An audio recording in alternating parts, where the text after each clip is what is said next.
देखो, एक तो आप रिक्वायर्ड डॉक्यूमेंट समझ लीजिए, जितने भी बच्चे मेडिकल देंगे इन सभी पॉइंट्स को गौर से सुनिएगा कि 2 कॉपी तो आपको एडमिट कार्ड की लेकर के जानी है, वो लेकर ही जाओगे आप, ठीक है। Aadhaar card, PAN card, driving licence, voter ID, इनमें से कुछ भी ले जा सकते हो, पर मैं आपको प्रीफर करूंगा कि आप आधार कार्ड ही लेकर के जाएं। आधार कार्ड पे डिटेल सही नहीं है तो आधार कार्ड प्लस दूसरी आईडी लेकर के जाएं, ठीक है। इतना कर लीजिएगा, पासपोर्ट भी इसमें चल जाता है। नेक्स्ट है 10th मार्कशीट या 12th मार्कशीट, जो भी आपने भरा, 12th भरी है क्वालिफिकेशन तो 12th भी ले जानी पड़ेगी, 10th भरी है तो 10th भी ले जानी पड़ेगी, और ग्रेजुएशन भरी है तो तीनों ले जानी पड़ेंगी, 10th 12th ग्रेजुएशन, ठीक है। तो भाई आप ना 10th 12th की अपनी मार्कशीट उसको और उसका जो पासिंग सर्टिफिकेट है वो साथ लेकर के जाएं।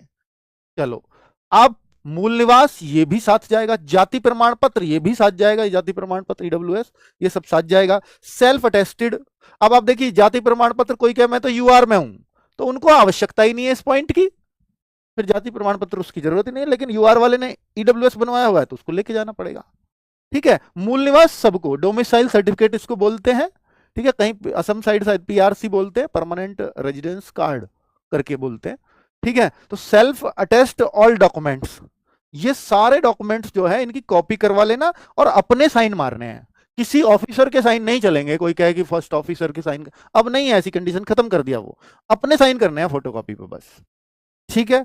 4 पासपोर्ट साइज फोटोग्राफ, 4 वैसे 2 ही मांगते पर आप 4 ले जाना, ठीक है।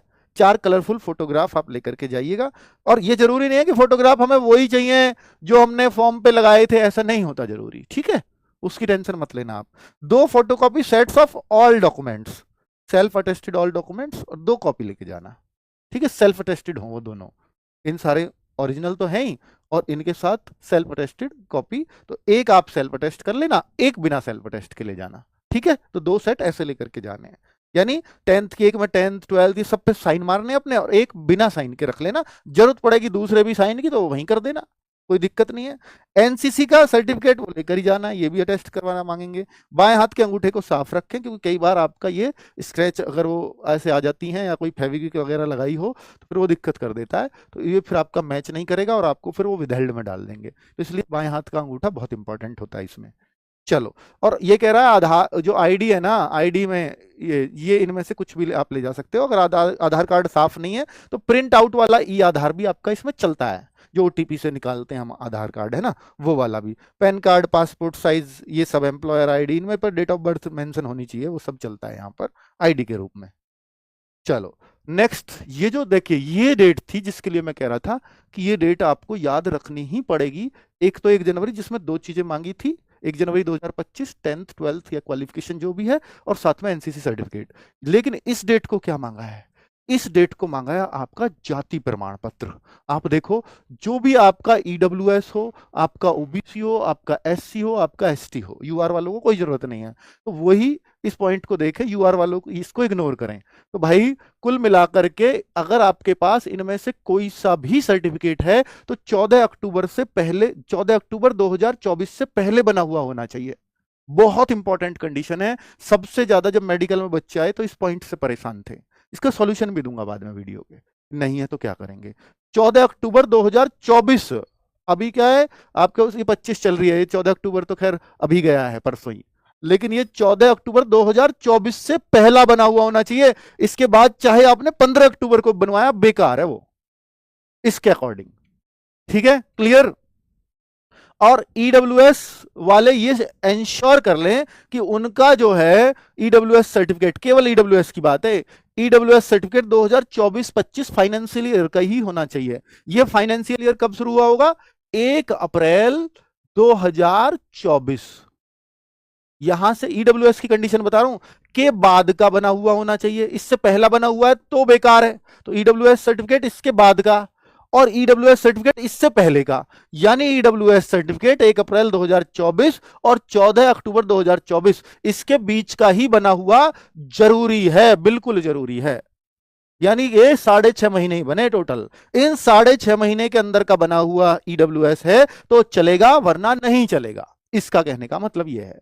अब आप सोच रहे होंगे सर ऐसा ओबीसी या एससी एसटी वाला हो तो भाई ये इतने पे हो जाएगा या नहीं हो जाएगा, उससे ज्यादा इंपॉर्टेंट बात यह है, फिर आप इसी के लिए परेशान होगे वरना ठीक है, तो अभी इतने पे हो जाएगा नहीं हो जाएगा इसका जवाब देने में आया ही नहीं हो वीडियो में, जितनी मुझे उस पर बात करनी थी वो वीडियो की शुरुआत में कर चुका हूं, अब नहीं करूंगा।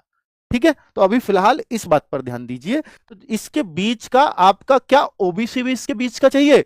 नहीं, ओबीसी इससे पहला बना हुआ होना चाहिए, लेकिन कितना पुराना ये नहीं बताया, ये कहीं नोटिफिकेशन मेंशन नहीं है कितना पुराना। ओबीसी इसका मतलब किसी का 3 साल पुराना है चल जाएगा, चल जाएगा, 4 साल पुराना है चल जाएगा, चल जाएगा। ऐसी कोई कंडीशन चूंकि लिखी ही नहीं, बस इतना लिखा कि इससे पहला बना हुआ होना चाहिए, इसके बाद का नहीं चलाएंगे हम। ठीक है, चलो clear. SC ST certificate sir, ये भी इससे पहले ही बने हुए होने चाहिए, इसके बाद अगर बने हैं तो हम आपको यूआर में कैलकुलेट काउंट करेंगे, यूआर में। ये बात लिखी है क्या, यूआर में काउंट कर देंगे? हाँ लिखी है, पढ़ लो कि जो भी बच्चा तय समय पर अगर नहीं दिखा पाएगा या अपना डॉक्यूमेंट्स नहीं दिखा पाएगा, ईडब्ल्यूएस हो, ओबीसी हो, एससी हो, एसटी हो या एक्स सर्विसमैन ही क्यों ना हो, तो अपनी अगर वो कैटेगरी नहीं दिखा पाया, सर्टिफिकेट उस टाइम में बना हुआ नहीं दिखा पाया, तो वो यूआर कैटेगरी में ले लिया जाएगा। ऐसा नहीं है कि उसको बाहर कर देंगे, नहीं। फिर यूआर में, एक तो यूआर में कौन जाता है, अगर आपने एज रिलैक्सेशन का फायदा ले लिया यूआर में आप जाओगे नहीं, आप यहीं फेल हो।